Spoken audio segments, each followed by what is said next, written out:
how long can you hold out on keeping that price level? We're going to keep trying to hold it, and we've been doing it for 30 plus years, and we don't want to get sidetracked by this recent tariff effect. And we're hoping that the tariff effect will settle down and the people who are taking advantage of the tariff situation get backed off by some government officials. And the people who are involved in the supplying of aluminum are pushing along a tariff on aluminum, even though most of the aluminum is recycled in America. So I think that's unfair, and I don't think that's what the administration wanted. Don, can you just give us a little bit more insight, any numbers that you can put on when it comes to the cost that you are absorbing so that it doesn't get passed on to the consumer?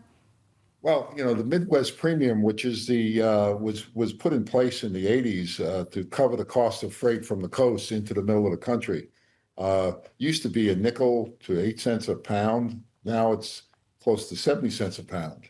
A lot of that is due to the tariff effect, even though a lot of the aluminum is collected from recyclers in America and used in a lot of aluminum products. The good news about aluminum, it's recycled over and over again. It could be done thousands of times. An average can could be used and used and used. So the power of aluminum is the fact that it's very recyclable. And the fact is a lot of it's being collected in America through the recycling programs and being reused to make containers.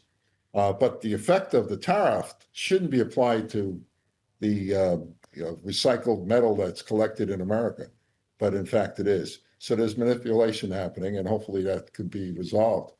The other side of it as well is, some of the aluminum is smelted in Canada because a lot of the smelters in America closed up because of the cost of energy versus the cost in Canada, and hopefully some of the things that go on with generating power could be looked at as well. We're reducing the price on plastic because the price in crude has dropped pretty dramatically over the last 6 months. So we're reflecting that cost savings by giving the consumer a lower price on a product that went up a while ago, and now it's coming back down. So right now our intention is to hold the price on cans as long as we can. If something, if this kind of thing continues and other effects might happen, like cost of transportation, then we'll have to take another look. But right now, we're holding the price.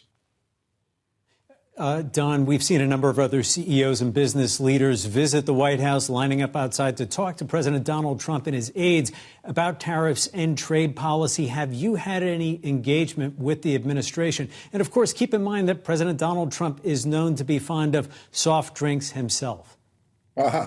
Well, I have not had any conversation with anyone, but I'm here and willing to have conversation if they want to be educated about what in fact is going on. A lot of things that are unintentionally happening. I think I think the average American likes the idea of making more things in America and keeping business close to home.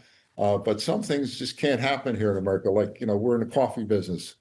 They're not growing many coffee beans in Brooklyn or Manhattan, and bananas and mangoes and all the fruits that we use come from countries where they grow.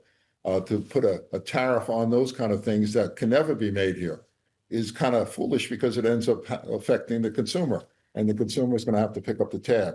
I don't think the White House wants that. I don't certainly want it as a marketer because I don't think Americans need another price increase on a drink like ours or anything else for that matter.